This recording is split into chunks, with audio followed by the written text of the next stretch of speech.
Back at 36 past the hour with Democrats today demanding refunds for Americans after the Supreme Court struck down President Trump's tariffs. Economists at Penn Wharton estimate the revenue subject to refunds could be as much as $175 billion. Oregon Attorney General Dan Rayfield says it's up to the administration to make things right. I kind of look at it when my son makes a mess in his room. I don't ask him how he's going to clean it up. I say, you just got to clean it up. It's your responsibility.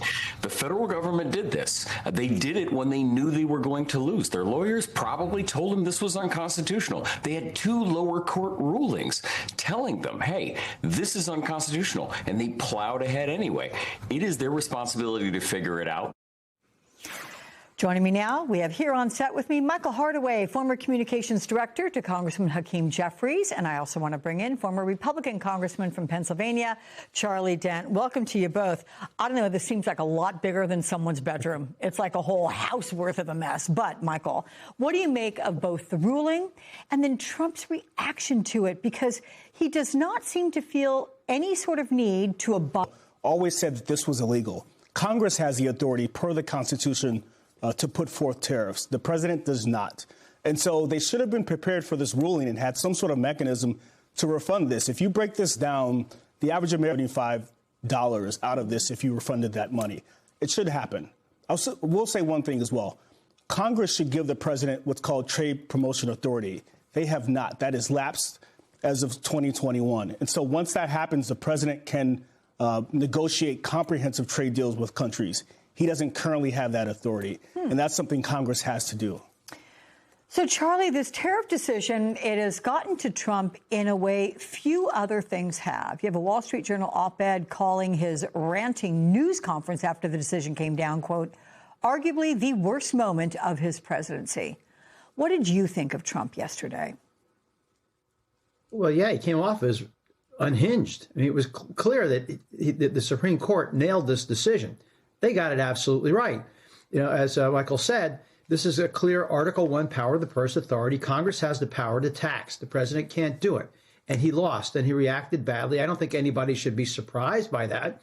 I guess the level of the vindictiveness was terrible, saying these people were embarrassments to their families and traitors, implying that they were somehow influenced by foreign interests without any evidence, of course. And by the way, what a mess. Even though the court nailed it, they got it right. They should have done it sooner. But the uncertainty remains. Now we have a 15% tariff that can be imposed for up to, I think, about 5 months. And then Congress, where's Congress in all this? Congress needs to make some decisions here about whether or not it wants to tax the American people to that extent. And on the refund question, I got a little prop here. This is a $15 tariff for a leather bag. OK, it was shipped directly to my home.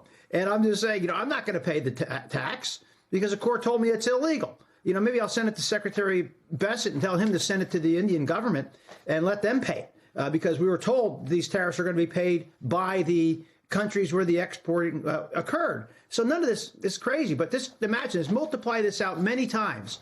I'm not going to, as I said, I'm not going to pay it, so I don't have to bother getting a refund. But the point is, millions of Americans are going to want refunds, and good luck going through the customs and duties offices to try to find the receipts. They have them, but then trying to allocate who gets how much is going to be just a nightmare. Did you get the bag, though? I'm just curious. Yeah, actually for my son. It was a gift. It was a gift. Okay. You're not going to pay more, though, for that gift. But, Michael, I'm curious how Democrats will respond to this. How best can they do it? How does it change their campaigns as you lead up to the midterms, and particularly on the issue of affordability? This is political gold. Every Democratic group should be spending millions of dollars to educate voters on what's happening, which is money has been taken from them. The government illegally put this tax on them. The Supreme Court found it to be illegal, and now the president is essentially saying we're not going to give it back.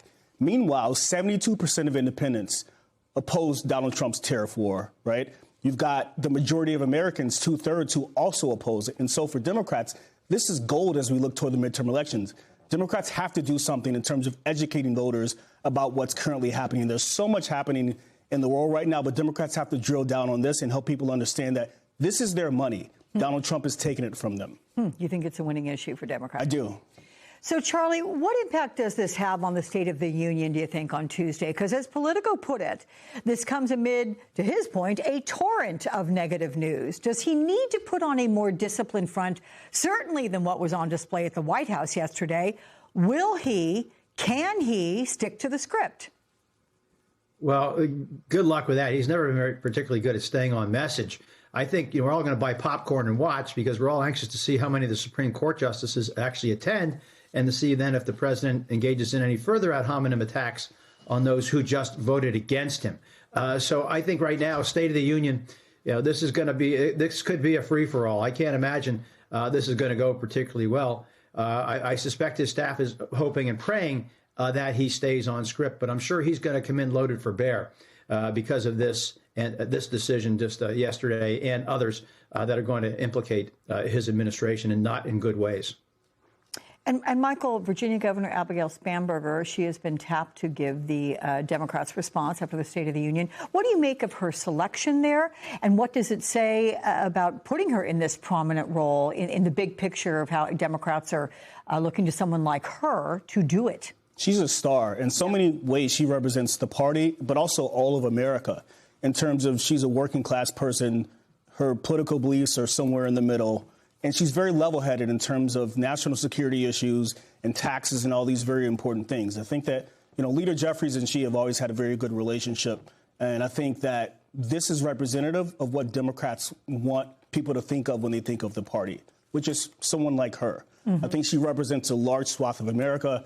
And as Democrats look to take the House and maybe the Senate, she is really representative of everything they need people to think of. Charlie, you agree? Yeah, I think there's a really smart choice for the Democrats to put out Abigail Spanberger. She kind of represents more of a centrist or center-left perspective. I think she does present very well. She obviously is coming off a great election victory. So I think that this I think this is a very smart choice as opposed to putting out somebody from the far left of their party. And so she's a good face. But let's remember, most of these responses typically don't go that well. But that might change on Tuesday night. Okay. Michael Hardaway and Charlie Dent, it's good to see you both. Thank you, guys.